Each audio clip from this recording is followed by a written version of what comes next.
ভুল চিকিৎসায় দিনহাটা নার্সিংহোমে এক যুবকের মৃত্যুর ঘটনায় নার্সিংহোমে ভাঙচুর। ঘটনায় উত্তেজনা ছড়িয়ে পড়ে নার্সিংহোম চত্বরে। খবর পেয়ে দিনহাটা থানার পুলিশ সেখানে ছুটে আসে তৃণমূল নেতা এবং এলাকার বাসিন্দা বিশুধর। মৃত রোগীর আত্মীয় পরিজনরা এ নিয়ে পুলিশে কোনো অভিযোগ না জানালেও নার্সিংহোম কর্তৃপক্ষ অবশ্য স্বীকার করেন এক রোগীর মৃত্যুর পর নার্সিংহোমে ভাঙচুরের ঘটনা ঘটেছে। মৃত ওই রোগীর নাম সোমনাথ দেব। অসুস্থ অবস্থায় এখানে এসছে, এখানে ডক্টর কি বলে এখান থেকে ওষুধপত্র দিয়ে রেফার করেছেন কুচবিহারে। তারপর কুচবিহার থেকে আবার কুচবিহারও ছেড়ে দিয়েছে। এই অবস্থায় আবার এখানে এসছে। তারপরে শুনলাম এক্সপায়ার করে গেছে। তবে এক্সপায়ার করলে যা হয়, একটা মাত্র সন্তান, তার পরিবারের একটা সন্তান, শুধু নিজের নয়। খুব দুর্ভাগ্যজনক, খুব দুঃখজনক। পাড়া প্রতিবেশীরা এসেছিল নার্সিংহোমের সামনে, ভিত্তি করেছিল, হয়তো কথা কাটাকাটি হয়েছে। তেমন কিছু মারাত্মক ঘটনা ঘটেনি।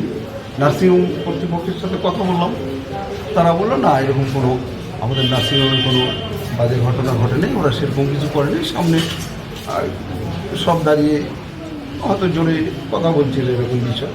আবার পেশেন্ট পার্টির দেখলাম আমার সামনেই ডাক্তারবাবু যেটা বলছেন যে ভুলটা ওনারই, তার কারণ উনি ডাক্তাররা আগেই হসপিটালাইজ করতে বলেছিল, ডাক্তার দেখাতে বলেছিল।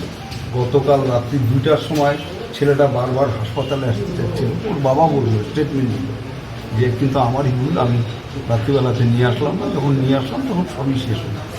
ওর বাবার কোনো অভিযোগ নেই, না ডাক্তারবাবুর বিরুদ্ধে, না নার্সিংহোমের বিরুদ্ধে। হ্যাঁ, একটা পেশেন্ট এক্সপায়ার হয়েছে। পেশেন্টটা কালকে রাতের থেকে খারাপ ছিল। পেশেন্ট বলেছিল তার বাবাকে যে তাকে হসপিটালে নিয়ে যেতে কালকে রাতে, তো পেশেন্ট সেটা করেনি, পেশেন্টের বাড়ির লোক করেনি। আজকে সকালবেলা পেশেন্টটা আমাদের এখানে এনেছে।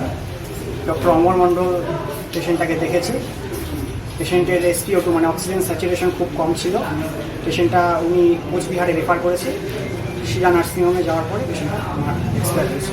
কি হয়েছে? পেশেন্টের কিছুদিন থেকে শরীর খারাপ ছিল, শ্বাসকষ্ট ছিল, সামান্য জ্বর ছিল। কালকে রাতে পেশেন্ট তার বাবাকে বলেছে যে চোখ মুখে সব আবছা দেখছে, ঝাপসা দেখছে। তারপরে গতকালকে রাতে পেশেন্ট নিজেই বলেছিল যে আমাকে হসপিটালে নিয়ে চলো বাবা। পেশেন্টের বাড়ির লোক সেটা করেনি। আজকে সকালবেলা আমাদের এখানে এনেছিল। কি কি ভাঙচুর হয়েছে? সামান্য, তেমন কিছু না, 2-1টা চেয়ার, 2-1টা কাজ। এই যে ভাঙচুর দেয়া করবে না, আমরা মানবিকতার খাতিরে আমরা কোনো অভিযোগ করবো না।